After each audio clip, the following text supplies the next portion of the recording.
Hello, friend Christina Zaharia, coming to you live from Toronto, Canada. Drop a one in the chat if you are live here with me today.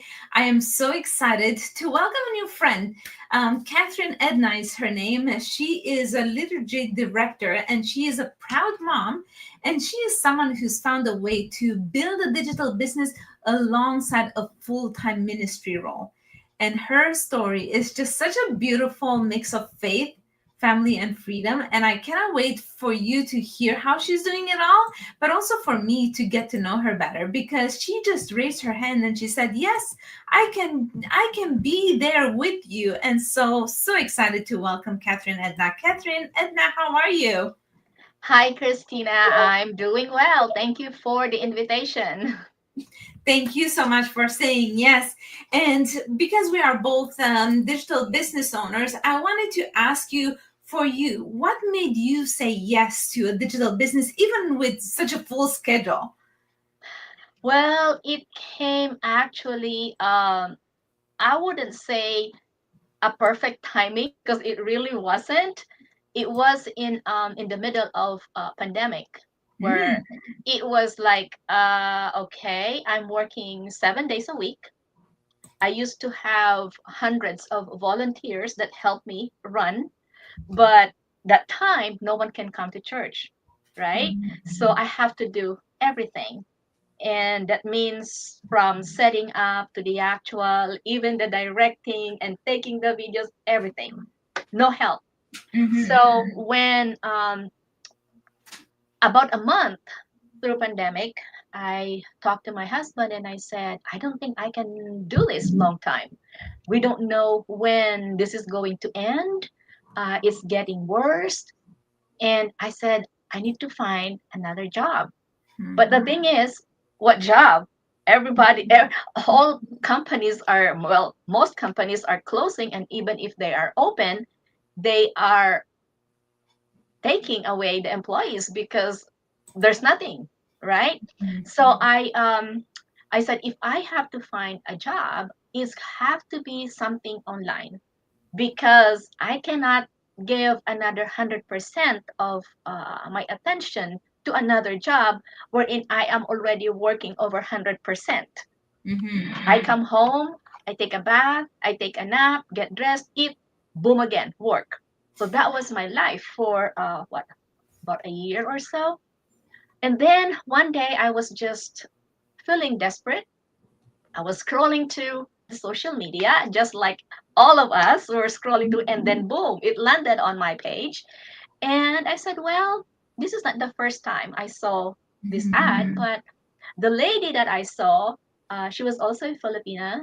She's a Filipina. She's a nurse, and she's from California. So that was like hours away from me. And then I said, well, she looks okay. So I sign up. I got the email, and I still was not convinced because I said, this is so good to be true.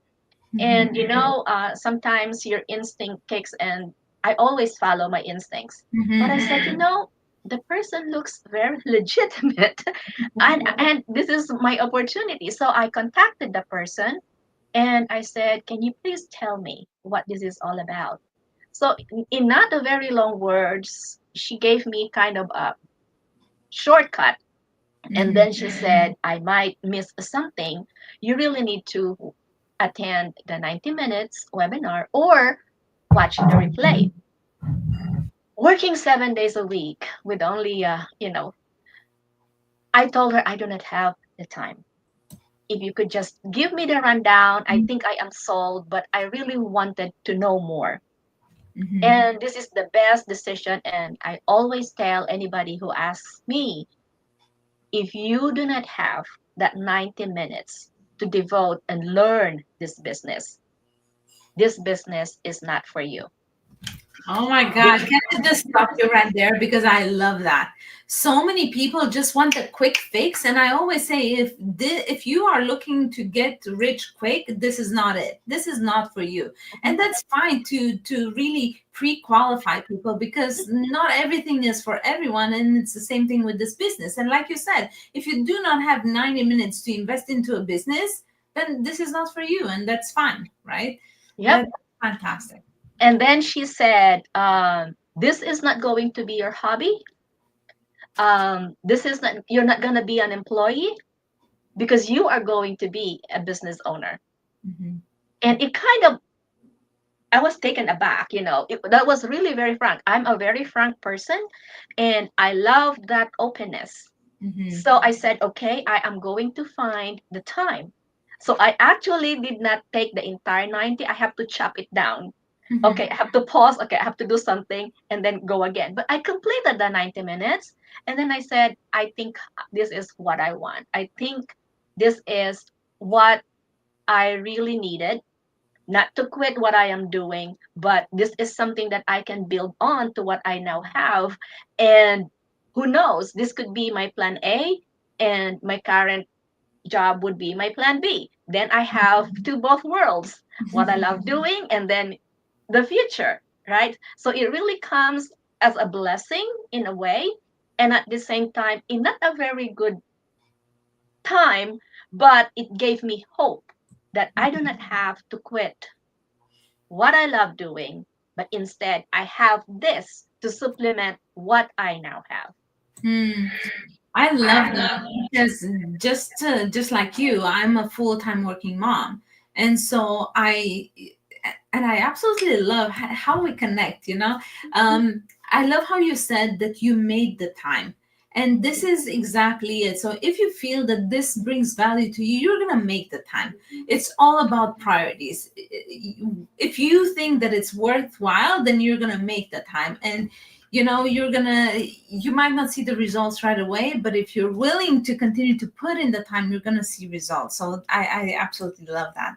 Now my question for you is, how has your background in ministry influenced how you show up online, and has it?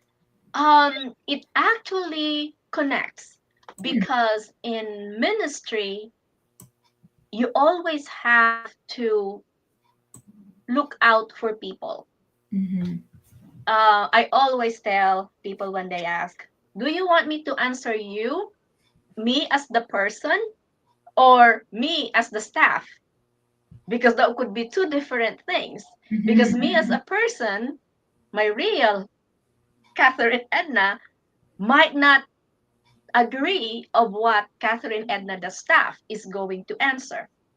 So in this business, it's the same way. I always I look at the person because there's two kinds of inquiries that we are going to get: the curiosity, the curious one, and the other one is they're really looking and they are gonna jump right away. Mm-hmm. So in this, what I learned from my current work is use your instinct, Mm-hmm. trust that instinct, and pray that you and the person that is coming to you, trusting you with their future, you are going to both in an agreement. Because I Mm-hmm. do not want to give false hope to people.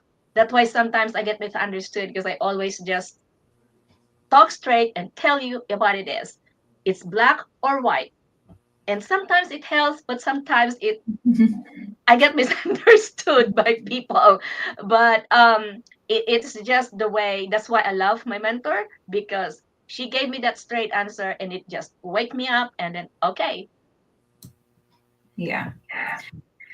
And I can relate to you because I'm very much black and white. And what I've also learned through this business is really to adjust my message based on the person that I'm speaking to, because you have all those color personalities, and you have the different types of people that you're talking to. So I thanks to the digital business and the training platform that we have, you kind of learn how to shift your mindset, how to learn how to talk to people.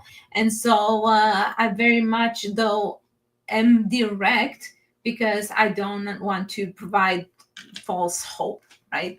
Because Yes. in the end, we are in this business for ourselves, not by ourselves. But in the end, the responsibility lies with us. How much effort you put in is how much effort you're gonna, how much, how many, how much results you're gonna take out of it. So I love that. And what's one way that your digital business has blessed your family? Well, for one, let me before I go to the family, what have blessed me with.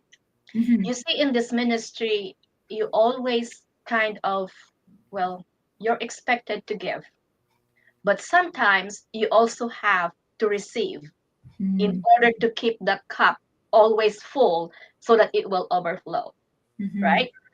So, in this business at that time when I first started, because of probably the stress of the situation, I am starting to kind of doubt myself. I'm gonna make this? How am I gonna make that transition? If I am gonna do this, all of those negative things floating around the mind. What helped me get through it is the community. The Hmm. community have given us the support. The training is not only how you're gonna run the business, but also how are you going to help yourself? Because if we don't help ourselves, if we don't take care of ourselves, then what's going to happen? How are we going to mentor? How are we going to coach these people if we ourselves is already have an empty cup? Exactly. So the business training that we get is not only to prepare us to be business owners, but also to be a good person, a good mentor, a good coach. Now, for the family, it has also helped me. Let me put it this way. When my sister, the one next to me, died, she got two kids. And we promised her that you don't have to worry. Those two kids are going to finish school. And this business has, with the help of my adult daughter, the two of us was able to get those two kids, finish college. The youngest finished or just graduated as a nurse last year and is now working. So it's something like that. And this business, I don't have it yet, but this business is blessing me and my family to fulfill one of the promise that I made with my father before he died, that we are going to put up a nonprofit foundation that is going to help those people in need medically. Because when he was in really bad shape, not all of us are in a financial situation that will help him with his medical needs. We were in debt. We finished paying the hospital bills after 5 years. That's how big the bill was. So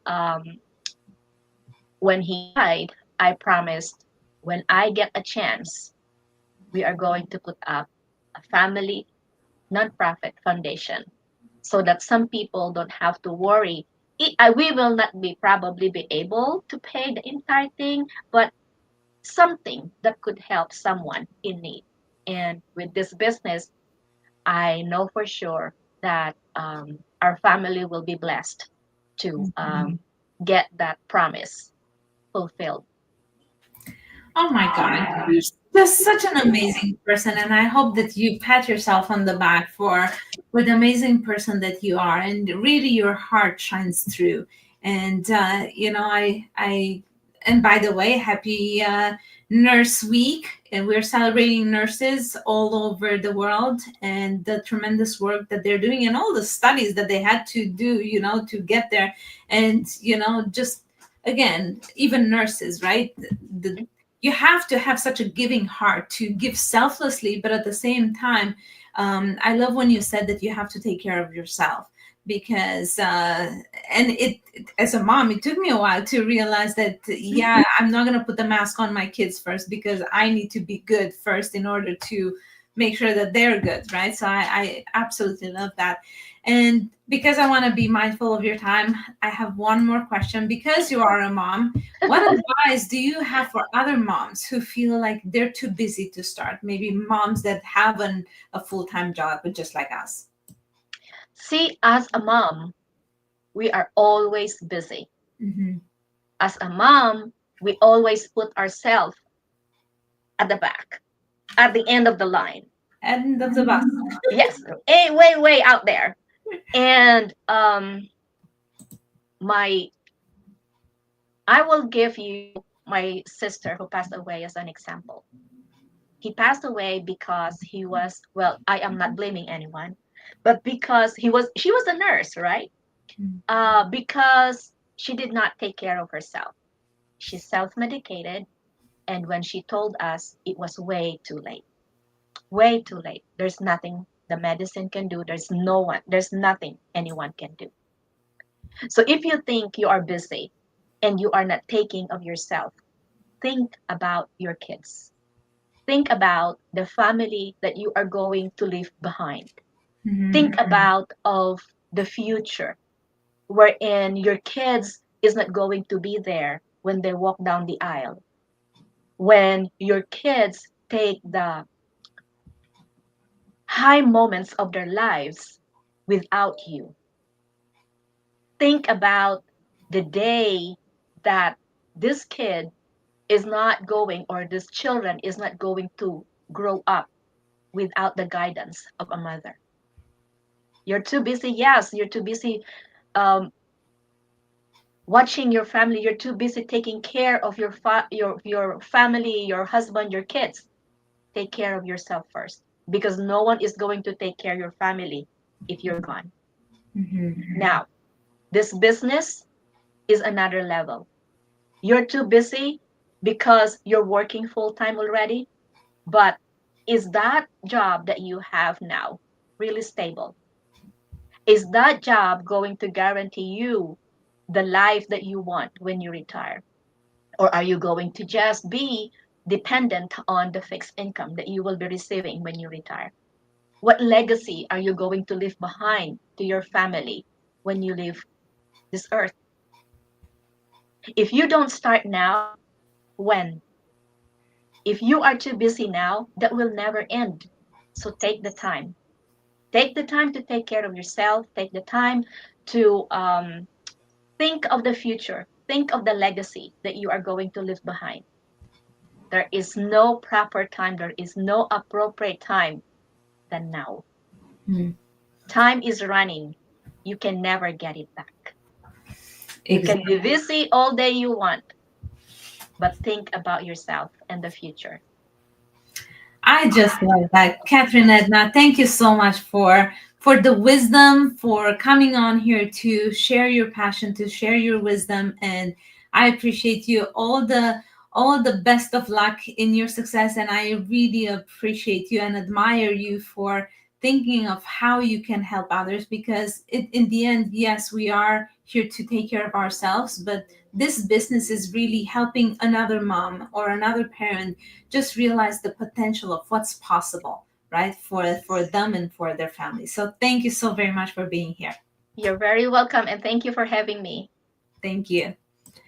So I hope you got inspired. I hope you opened your heart and you opened your ears to listen to what Catherine Edna had to say. And I wanted to remind you to do something nice for someone today, and that can even be you. Just like my friend and chiropractor Dr. Sean Damaris told his son every single day. And remember that in a world where people choose to hate each other for no reason, I choose to love for no reason, like Jesse Lee Ward would say. I appreciate you, and I will see you at the next live. Bye, friend.